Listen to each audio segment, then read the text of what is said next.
저희에게는 나름의 약간 의미가 있습니다. 왜냐면 아마 비디오를 통해서 보셨겠지만 한국 축구 기술 철학 그리고 한국 축구 기술 철학을 이행하려고 하는 프로젝트명인 메이드 인 코리아를 저희가 미디어 기사로 브리핑을 한번 알려드리겠습니다. 이번 세 번째 세션부터는 실제로 협회에 소속되어 있는 전문가들이 발표를 하고 인사이트를 여러분들과 같이 나누고 그리고 그 인사이트에 대한 피드백을 여러분들과 나누면서 우리의 것을 좀 만들어가는 시작일 것 같습니다. 그래서 그동안의 워크숍에서 MIK가 나아가야 할 방향성에 대해 포괄적으로 논의를 해왔다면 이번 워크숍부터는 MIK를 구체적으로 어떻게 실행할지에 대한 실질적인 논의를 시작하였습니다.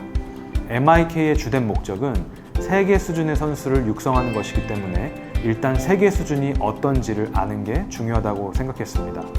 그래서 이번에 세계와의 격차에 대한 이야기를 나누었습니다. 한국 축구의 수준이 굉장히 그래도 잘 많이 발전됐다고 생각을 했는데 그럼에도 불구하고 저는 그 격차를 느낄 때가 있었거든요. 세계 수준. 그래서 이제 정말 세계 탑 클래스랑 붙었을 때 이런 격차를 좀 많이 느꼈었는데 그 중에서 이제 좀 느꼈던 세 경기가 있었습니다.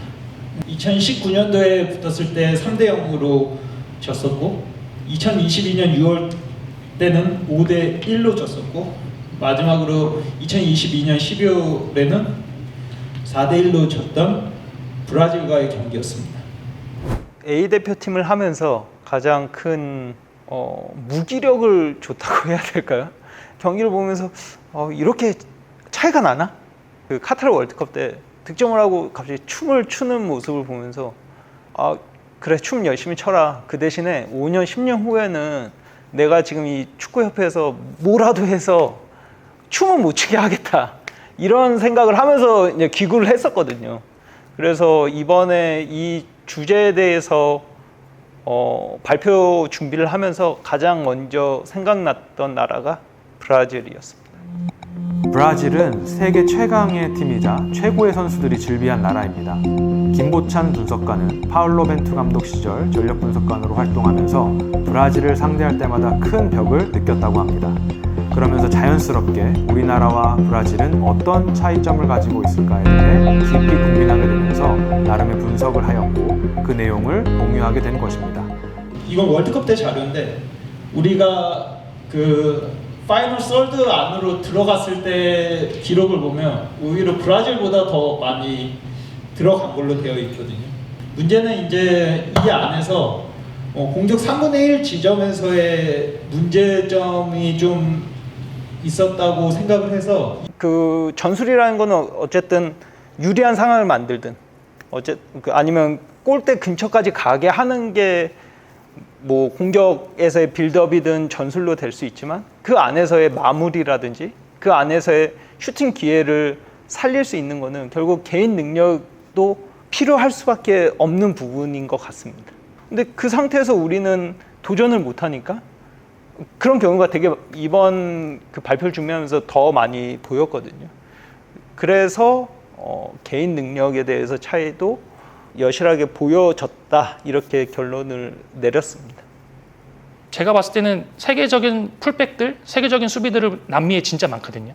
그 브라질 리그도 보면 조직적으로 수비한다는 개념보다는 개인적인 수비를 많이 하고 있습니다. 좀 그래서 1대1 수비도 더 많이 발생하고 1대1 상황도 많이 발생하지만 그 안에서 문제점이 발생하더라도 그 뒤에 있는 선수들이 계속해서 그 문제를 해결해 나가면서 개인 능력이 향상될 수 있는 환경들이 많이 주어지는데 어떻게 보면 한국은 조금 더 어릴 때부터 조직적으로 수비하고 팀으로 수비하는 훈련들을 많이 하다 보니까 개인적으로 수비를 할 수 있는 기회가 많이 줄어들고 그런 선수들이 성장했을 때 과연 남미나 유럽에 있는 어떻게 보면 세계적인 선수들과 견주었을 때 과연 1대1 수비나 그런 상황들을 극복해낼 수 있을까? 이번 주제가 개인 선수 역량의 발전인데 이런 것들이 지금 영국에서는 EPPP라고 해서 엘리트 플레이어 퍼포먼스 플랜이라고 해서 굉장히 많이 발전이 되어 있는 걸로 알고 있습니다. 이런 부분에 있어서 우리들도 개인 선수 역량 발전이라는 그 주제로 이것들을 만들어 간다는 것은 굉장히 제 생각에는 굉장히 좋은 시도라고 생각을 하고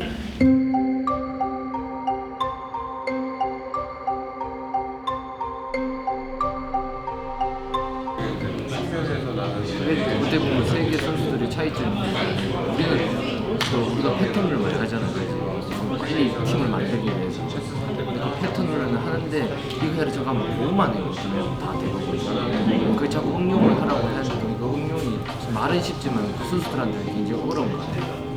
익숙하지 않아요. 1대1 돌파하는 거, 그리고 압박 속에서의 볼 소유, 그게 1대1뿐만이 아니라 1대2 상황 혹은 1대3 상황에서도 볼을 소유해서 꼭 공격적으로 패스를 하지 못하더라도 우리 팀한테 연결할 수 있는 부분들까지가 조금 더 보완되면 좋겠다라는 얘기도 있었고, 또 1대1 수비적인 부분에 대해서도 얘기가 나왔습니다. 성인 대표팀의 브라질과의 경기에서도 유소년 단계의 차이점에서도 모두 1대1 상황에서의 개인 능력을 문제점으로 지적했습니다. 결국 어린 나이부터 1대1 능력 향상에 집중하는 지도가 필요하다는 것이 현장 지도자들의 공통된 의견이었습니다. 예를 들어서 우리나라 같은 경우에는 선수 육성도 육성이지만 육성보다 성적 위주로 우선순위를 가져다 보니까 팀 전술에 짜여진 틀 안에서만 가둬둔 상태에서 훈련을 하다 보니까 어떤 창의성이나 능동적인 자율성이라는 게 좀 결여되지 않았을까. 근데 그런 반면에 유럽 같은 경우에는 어릴 때부터 자율성이나 창의성 있게 개인 발전을 위해서 좀 뭔가 방목한다는 느낌? 그런 풀어놓는 상황이다 보니까 점점 어릴 때는 좀 경기하다 보면 한국 축구보다 외국 유럽 선수들이 좀 어설퍼 보이지만 점점 성인이 됐을 때는 굉장히 큰 차이가 나지 않을까. 근데 반면에 우리나라 같은 경우에는 이제 최소 고등학교 졸업하고 난 다음에야 자율성이 있지 않습니까? 그 차이가 굉장히 크다고 생각합니다. 선수들이 경험할 수 있는 충분한 시간을 그리고 환경을 제공했는지 어른들이, 지도자들이 그 부분을 좀 먼저 고민해 봐야 될 것 같고요. 그렇다라고 하면 우리가 선수들을 코칭할 때 결과 중심으로 코칭을 할 건지 우리가 과정 중심으로 코칭을 할 건지를 좀 고민해 볼 필요가 분명히 있을 것 같습니다. 그리고 일관된 코칭이 아이들을 발전시키는 데 도움이 될 수 있을 거라고 생각을 하고 있습니다. 유소년들이 능동적으로 경기를 하는 것, 빠르고 용맹하게 주도하는 축구를 위해 협회내 지도자뿐 아니라 현장의 지도자들과 공유하고 소통했습니다. 이 연령대일수록 더 개인 기량에 대해서 좀 더 훈련이 초점이 맞춰져야 된다고 생각이 들어요. 그래야 이제 그런 기본적인 이 어린 나이 때 그런 기본 기술을 통해서 그게 이제 성인으로 가는 레벨에서 본인만의 기술이 될 거고, 성인 레벨로 점점 올라가면서 전술적인 부분이야 팀 소속 팀에 따라 달라질 거고, 근데 개인이 가지고 있는 부분은 그게 성인에 가서도 경쟁력을 발휘하기 때문에 어린 나이일수록 그 1대1에 대해서 1대1 개인 기량에 대해서 더 좀 중점적으로 저희가 좀 더 초점을 맞춰야 되지 않나. 그래서 그게 가장 우선순위가 돼야 되지 않나 이렇게 생각을 하고 있습니다.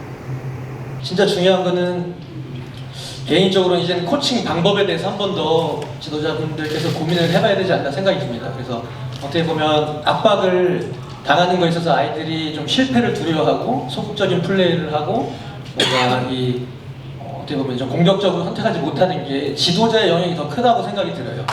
어떻게 보면 좀 더 나은 레벨에 가기 위해서는 창의성도 필요하고 결국은 순간순간 선수의 퀄리티는 선택에 있어서 중요한데, 훈련을 하면서 이제 어린 연령일수록 성공보다는 좀 실수가 많이 나온다고 합니다. 그래서 그런 실수에 있어서 이제 지도자들이 좀 더 인내심을 가져야 될 필요는 있고요. 그 다음에 또 그런 부분들을 좀 꾸준히 선수들한테 심어줄 필요가 있다고 생각을 합니다.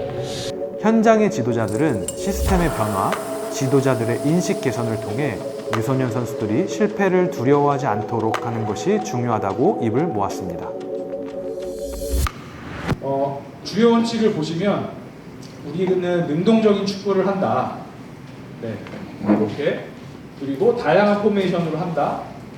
그리고 공격 시, 수비 시 수적 우위, 수적 열세를 피한다. 뭐 쭉 있고요. 5번에 우리는 1대1 상황을 반드시 이긴다. 즉 저희가 통계적으로 세계 탑 10과 비교했을 때 우리 선수들이 가장 조금 열악하고 부족한 게 개선해야 되는 게 상대와 1대1 상황이라는 결론이 도출이 되고 있거든요. 그런 것들을 발표를 통해서 드릴 것이고, 인지하는 것과 소통하는 것과 냉정함을 유지하는 것, 그런 것들이 게임 세부 원칙을 통해서 하나씩 설명이 되었습니다.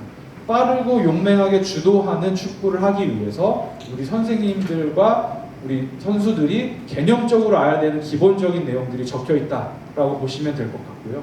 우리가 고향에서 했을 때는 어떠한 가상의 뭔가를 가지고 뭘 만들어 가야 한다는 그런 느낌이었으면, 요번에는 오니까 당장 내년에 이제 17세 대표가 이제 17세 팀이 이제 대회를 월드컵을 치르기 위한 같이 의논을 하면서, 마침 백 감독하고 같은 자리에 있다 보니까 뭐 여러 가지 얘기를 피드백 아닌 피드백을 가는 것 같기도 하고, 그 처음에 할 때는 좀 약간 뜬구름이었지 않나 싶었는데, 우리가 모여서 얘기했던 것들을 어떤 철학으로 만들어서 정책으로 발표했다는 것 자체가 정말 뿌듯한 그런 생각이 들었고, 앞으로 이게 더 발전돼서 진짜 명실상부하게 한국 축구를 이끌어갈 수 있는 그런 어떤 정책으로 정착이 됐으면 하고 또 그렇게 생각하고 있습니다. 저희가 운동을 하면서 얘를 국가대표라고 국가대표 레벨이 될 거라고 생각하는 것은 쉽지 않거든요. 단순하게 상위 팀에 진학을 시켜야겠다. 뭐 이 정도의 목표를 삼고 있고, 좀 더 레벨이 올라가야 저희 프로팀이라고 생각을 하지 국가대표라고 생각을 안 하고, 또 월드컵 우승이라는 거를 사실 이 아이들한테 그렇게 좀 중요하게 생각하지 않는 것 같거든요. 근데 이제 이런 워크숍을 통해서 그런 현장에서 저희가 실현을 하는 게 정말 좀 의미가 있지 않을까 이렇게 생각이 듭니다. 지난해 12월부터 3번의 워크숍을 통해 한국 축구 기술 철학과 이를 실현하기 위한 계획을 함께 완성해 나갔는데요. 이를 위해 대한축구협회와 현장 지도자들의 지속적인 교류와 시스템의 유지가 중요함을 확인했습니다. 그 부분이 대표팀에서만 한다고 해서 아이들이 그걸 잠깐 대표팀 소집했을 때 그 부분을 따라갈 수 있는 부분은 아니거든요. 팀에서도 분명한 건 그런 부분을 어느 정도 따라가려고 하고, 뭔가 그런 게 있다고 하면 이런 워크숍이라든지 이런 게 더 많이 이루어져서 우리뿐만 아니라 진짜 일반 팀 지도자분들, 많은 지도자들이 이런 부분을 많이 보고 같이 한다고 하면 조금 더 대표팀이 원하는 방향성에 가진 선수들이 많이 나오지 않을까라는 생각도. 개인적으로 저는 이제 기본을 갖춘 팀을 굉장히 선호합니다. 근데 그거를 만들어 주신 것 같아요. 근데 이게 아까도 말씀드렸지만 현장으로 내려가야 돼요. 이 부분은 이제 고민하셔야 될 것 같은데 꼭 잘 됐으면 좋겠습니다. 17도 마찬가지고 20도 마찬가지, 23도 마찬가지, 국가대표까지 이게 명확한 연계성이 있어야지.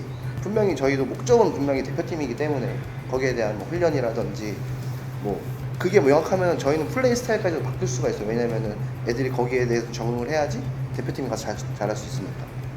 뭔가 우리가 어떤 목표를 갖고 이제 가르쳐야 된다는 게 이제 기준점이 잡히니까 그렇게 갈 수 있는 게 좋지 않을까라는 생각을 합니다.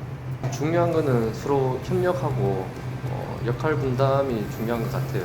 그리고 현장 지도자는 선수 기량을 발전시키고 또 경기력을 항상 끌어올려야 되는 게 부분이고, 전임 지도자 입장에서는 그 선수들을 발굴을 잘 해서 그 선수를 통해서 국제 경험이라든가 그런 걸 통해서 좀 더 다른 부분을 채우지 못하는 부분을 우리가 채워줘서 그 동시적으로 같이 함께 협력하면서 성장시키는 게 중요하다고 생각합니다.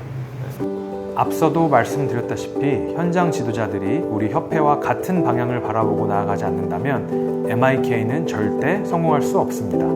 빠르고 용맹하게 주도하는 한국 축구를 위한 첫 걸음을 내디딘 메이드 인 코리아.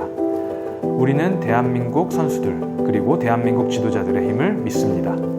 저는 사실 좀 많이 안타까웠던 부분들 중에 하나가 뭐냐면, 무조건 유럽 문화가 맞고 유럽 축구가 맞고 이런 부분들이 굉장히 되게 좀 안타까웠거든요. 지도자로서 저는 이제 한국에서 축구를 했고 대한민국도 충분히 좋은 재능을 갖고 있는 선수들도 많고 그래서 이제 그 부분에 있어서 우리의 고유의 장점, 우리나라 선수들만 가질 수 있는 고유의 장점을 유지하면서 세계적인 트렌드와 같이 좀 조화를 이룰 수 있다라는 그런 부분들이 저는 되게 좋았습니다, 사실. 예. 저는 사실 아무런 정보 없이 왔잖아요.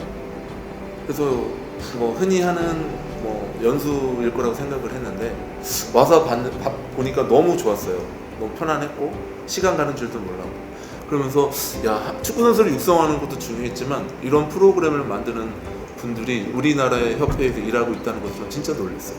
그래서 박수 한번 쳐드리고 싶었어요. 진짜로 이분들한테 손흥민이 하나 나오는 것도 중요하지만 또 그런 손흥민을 키우기 위한 지도자들을 교육시키는 여러분들이 전 더 대단하다고 생각을 해요. 저 오늘 너무 좋았어요. 저도 처음에 여기 안 오려고 했습니다. 뻔할 것 같아가지고. 근데 그 학성고등학교 그 김종필 감독님이 아니다, 이 스터디 좋다, 꼭 와봐라. 그래서 이제 마음을 돌려먹고 온 거예요. 왔는데 정말 좀 부끄러울 정도로 그 젊은 지도자들이 지식도 좋고 깊이도 있고 그 다음에 풀어나가는 문제도 속도도 빠르고 그래서 깜짝 놀랐습니다. 그래서 내가 아까 우리 밥 먹으면서도 계속 하는 얘기가 참 좋다. 앞으로 좀 희망이 있구나. 지도자로서 역량을 발휘할 수 있는 분위기를 만들어주는 게 대한축구협회의 철학이고 정책인데 저한테는 다 후배님들이니까 후배님들이 이렇게 하는 걸 보고 너무 감명받았고 고맙다는 생각이 들어요. 내 입장에서. 이 친구들이 진짜 내 나이 됐을 때는 나보다는 더 큰 지도자가 됐으면 이제 응원하고 싶고 또 운동장에서 만나면 아우 하고 이렇게 얘기할 수 있으면 좋지 않나. 후배님들한테 너무 고맙더라고 오늘 하는 걸 보고. 하여튼 감사합니다. 이런 자리 마련해줘서.